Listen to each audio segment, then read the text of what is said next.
বাংলাদেশ যখন জ্বলছে ঠিক সেই মুহূর্তে লোকসভার বিরোধী দলনেতা রাহুল গান্ধী সহ 7 বিরোধী এমপিকে আম পাঠিয়েছে পাকিস্তান। এ নিয়ে শুরু হয়েছে রাজনৈতিক দরজা। বেছে বেছে কেন বিরোধী এমপিকে পাকিস্তান আম পাঠালো তাই নিয়ে প্রশ্ন তুলে রাহুলকে আক্রমণ করেছে বিজেপি। একই সঙ্গে পাকিস্তানের সঙ্গে হাত মিলিয়ে রাহুলের বিরুদ্ধে ষড়যন্ত্র করার অভিযোগ তুলেছেন কেন্দ্রীয় মন্ত্রী গিরিরাজ সিং।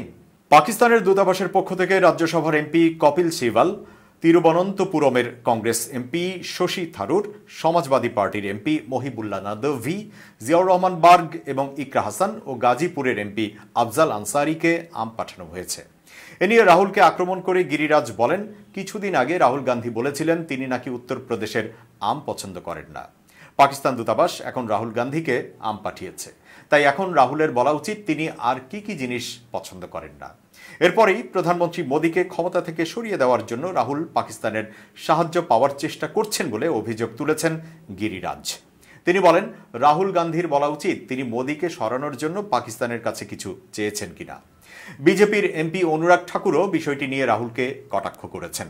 তিনি বলেন, রাহুল উত্তরপ্রদেশের আম পছন্দ করেন না, তবে তিনি পাকিস্তান থেকে আসা আম নিয়ে বেশ উত্তেজিত বলেই মনে হচ্ছে। বিজেপির অমিত মালব্য বিরোধীদের আক্রমণ করেছেন। বেছে বেছে বিরোধী এমপিদের কেন আম পাঠানো হলো তাই নিয়ে প্রশ্ন তুলেছেন তিনি। উত্তরপ্রদেশের মুখ্যমন্ত্রী যোগী আদিত্যনাথ সম্প্রতি প্রধানমন্ত্রী মোদী সহ বিজেপি নেতাদের এবং কিছু মুখ্যমন্ত্রীর কাছে আম পাঠিয়েছিলেন। এ বিষয়ে এখন একজন ঊর্ধ্বতন কর্মকর্তা বলেন, অন্যান্য দলের নেতারা উত্তরপ্রদেশের আম পছন্দ করেন না। যদিও আমকে বহুকাল ধরেই কূটনৈতিক অস্ত্র হিসেবে ব্যবহার করা হয়ে থাকে, এর আগেও ভারতকে আম পাঠিয়েছে পাকিস্তান। 2015 সালে পাকিস্তানের তৎকালীন প্রধানমন্ত্রী নওয়াজ শরীফ প্রধানমন্ত্রী নরেন্দ্র মোদীকে আম পাঠিয়েছিলেন।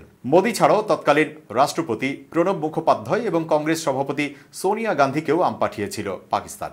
এছাড়া বাংলাদেশের সাবেক প্রধানমন্ত্রী শেখ হাসিনাও প্রায় প্রতি বছরই প্রধানমন্ত্রী মোদীকে আম পাঠাতেন। তিনি মুখ্যমন্ত্রী মমতা বন্দ্যোপাধ্যায় এবং কংগ্রেসের সাবেক সভানেত্রী সোনিয়া গান্ধীকেও আম পাঠিয়েছিলেন।